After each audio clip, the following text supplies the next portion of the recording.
Hello everyone, how are you today? I hope that you're having a really good day. If you're new to my channel, my name is Taylor and I come to you from Baltimore, Maryland. And on my YouTube channel here, I feature content that is focused on my knitting and spinning. I do also host the Thread to Mend podcast series of videos, which are a little bit longer format for you to sit back and enjoy while you yourself are spinning or knitting or even doing your chores. And in this video, I want to feature my finished Doocot sweater. I'll insert an image of that sweater here. It is one designed by Kate Davies, and as you can tell from the photo, she chose a very squishy, woolly, I would guess woolen spun yarn, and I do hope to make another in my future one day with a more similar base. However, I chose for this garment a silk mohair blend. The yarn that I used was made by Pearl Soho. It is their tussock yarn. I knew that when Pearl Soho was offering 20% off this particular base of yarn that I needed to make a sweater quantity purchase right away. It's not often that silk mohair blends are ever marked down, and so I really took advantage of that opportunity. And I think for that reason, some of these colors may be discontinued at this time. So if it's a sweater that you really like, unfortunately, it may not be one you can recreate on your own in the exact same colors. However, I'm sure if you wanted to, you could find your own color variations. I will go into some of the details and show you some of its modifications. Here's the sleeves. This is I think the most exciting element to the design and my modifications to it. However, it starts from the top down, and it is a Raglan Shaping. So excuse me while I adjust myself. I cast on the number of stitches for the size extra small. I'm always somewhere between extra small and small. So depending on the garment, I will choose one or the other and sometimes modify to be somewhere in between. So I cast on the number of stitches for the size extra small, and I basically knit an extra small collar, and then I continued the pattern instructions for the raglan sleeve shaping, and I didn't stop at the extra small instructions, but I continued on a few more decreases until I met the same number of stitches that the size small would have stopped the yoke at. So I made my yoke a little bit deeper than the pattern is written, and that allows me to have a garment that doesn't quite sandwich itself between my arm and my body. I find that with the friction of a moving body and the warmth and general moisture of the underarm area, my sweaters tend to felt in this space. And so I really like to knit garments that are a little bit looser in that area. And so that's why I chose to make that modification for myself. I continued the pattern, and I did modify the bottom half of it as well. In the instructions, I think you stop right around the empire waist, and then you knit the particular ribbing instructions for several inches, whereas I just continued in stockinette and then knit 2 inches or so in the same pattern as the instructions here, just slightly modified with a short band instead of a longer band. Now, a lot of the modifications that I made to this pattern were really in the sleeves. I omitted basically all of the sleeve instructions for this garment and instead chose to pick up the stitches for the arm, because again, it is a top-down yoke raglan sleeve design, and then I just continued to knit straight. So there's no decreases and no increases to these sleeve patterns, and one of the reasons why the sleeve looks all tapered like this is because these knit stitches can stretch, not just long ways. As I mention a lot of the time in my videos, I like to make my sleeves extra long, because when you're blocking a garment, the fabric will stretch kind of long ways, and then as you wear it, especially around the elbow, it'll stretch out again width ways, and so that can eat up a bit of the length of a sweater. But because this fabric is a little bit more of an open knit, like I might have mentioned already, I held 2 strands together of the silk mohair yarn, which gives about a fingering weight yarn. Because there are two lace weight yarns held together, it makes a fingering weight, and this sweater was designed, I believe, in a DK weight. So my fabric is a little bit more open than the original design, and because of that openness to the stitches too, you do get a little bit more stretch widthways to the fabric. I recently knit a cardigan. It's called the Yell cardigan. I'll link to it here, so if you want to see my video on the Yell cardigan. I did the same thing with the sleeves. I just continued to knit them straight, but because there's less stretch in the fabric widthways, the bell is less dramatic and it's a little bit more subtle. And because there's so much space within each of the stitches, it does stretch a little bit more this way so that it is more dramatic.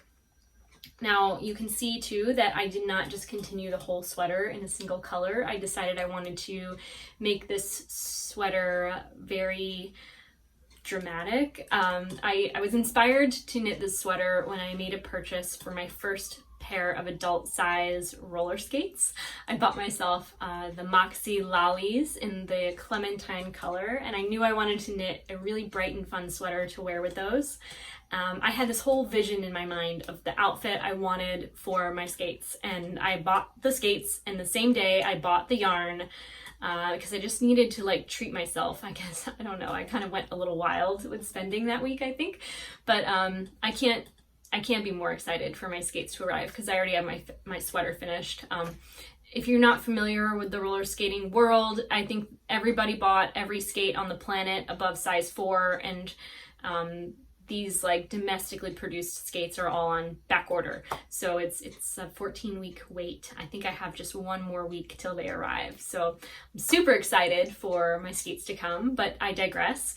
I wanted this sweater to be really fun and colorful, and I purchased, as I mentioned, all this yarn from Pearl Soho. I will list below all the colors that I used so that if you're not using Ravelry right now, you don't have to think about referencing my Ravelry page, but those details are listed in Ravelry as well. And I wanted this sweater to be striped, but I also wanted it to be faded, and I couldn't really make up my mind. So I basically went with a method that was minimal in effort and minimal ends to weave in. I know that there are many tips and tricks to avoiding weaving in ends, but I really do prefer methods that give the best end result. And sometimes, you know, carrying this end that way or another way, it doesn't always work out perfectly. I tested it out on some of the sleeve, but I keep noticing areas where it's a little bit messy in the ends woven in. So I do like to weave in all my ends instead of taking little shortcuts.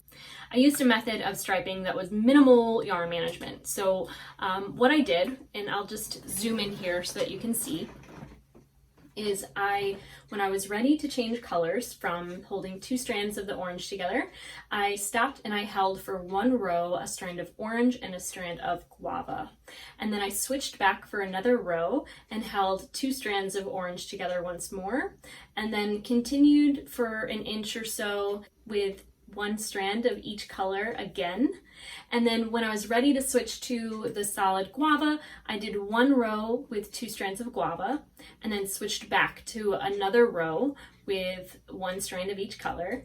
And then I switched to knitting 2 strands of the guava color. And I repeated that throughout the rest of the pattern, just knitting each section in different lengths of fabric. So I have, obviously the majority of the sweater is in this orange color. I did the largest stripe in the guava. I did stripe smaller with the 2 held together. This is guava, this is squash blossom. So then I did a stripe with the 2 that was smaller than the guava, and then again smaller in the squash blossom, and then smaller with that held with another color. I forget the name of this one off the top of my head, but I pretty much left just the ribbing for the last color to be solid. And I'm really happy with this garment. I think it came out really good. I'm very pleased. It's been quite a long day here. I just recorded a YouTube podcast video earlier today, and I realized while trying to create space on my phone, I accidentally deleted the video on my Doocot sweater, so I'm re-recording it now for you. I'm a little sweaty because it's been a long day in a wool sweater. I wonder if you've knit your own Doocot sweater and what base of yarn you chose, how happy you were with the result. Feel free to leave a comment below and let me know if you plan to knit your own Doocot sweater. I would love to hear about your plans or how your projects turned out. Again, you can find me on Instagram and Ravelry as Taylor E. Owen, and if you enjoyed this video, please remember to give it a thumbs up. If you haven't already subscribed, please subscribe to my channel and don't forget to hit the bell for notifications. I hope you all have a really good day and that you take care. Before I let you go, I want to show you the little decor I did for the season.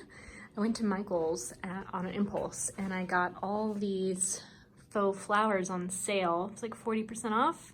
And this big chain of pothos.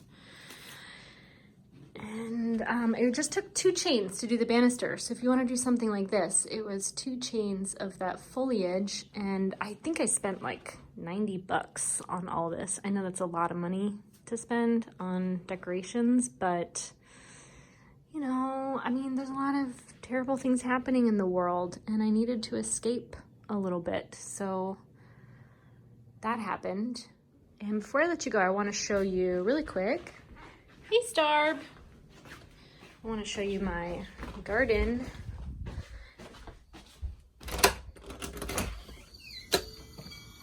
We'll do a quick garden tour. Oh, hi, Orange Tabby.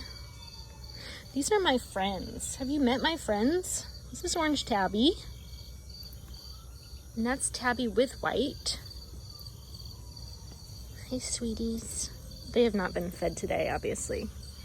And this is Marble Mama. And all these cats have been spayed and neutered. They've been vaccinated for rabies. Shippy gets along with them just fine. But they're waiting for their daily meal, their morning meal. And we'll just do a really quick garden tour. It's kind of wet, so I'm probably not even gonna step out, but I have here some collard greens. They've been getting destroyed by whitefly. And we have some echinacea and black-eyed Susans, and the squash really took over the yard, so they've been getting some powdery mildew, which is always expected. But you can see those nasturtium there. I'll zoom in on the nasturtium. Those were from the spring. They were just hiding in the shade for a long time and they're bouncing back. But I'm just waiting for my beans to dry on the vine so that I can collect seed for next year.